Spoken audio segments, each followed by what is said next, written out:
Halo, di depan saya punya Logitech G920.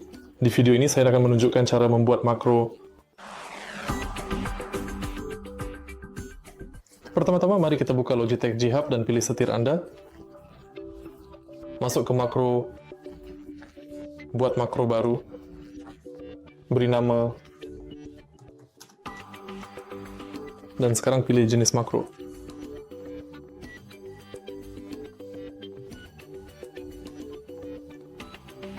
Sekarang Anda bisa memilih untuk merekam, penekanan tombol, teks, emoji, aksi, meluncurkan aplikasi, sistem, atau penundaan. Rekam, makro. Dan itu saja pada dasarnya. Jika Anda merasa video ini bermanfaat, silakan beri like, komentar, dan subscribe.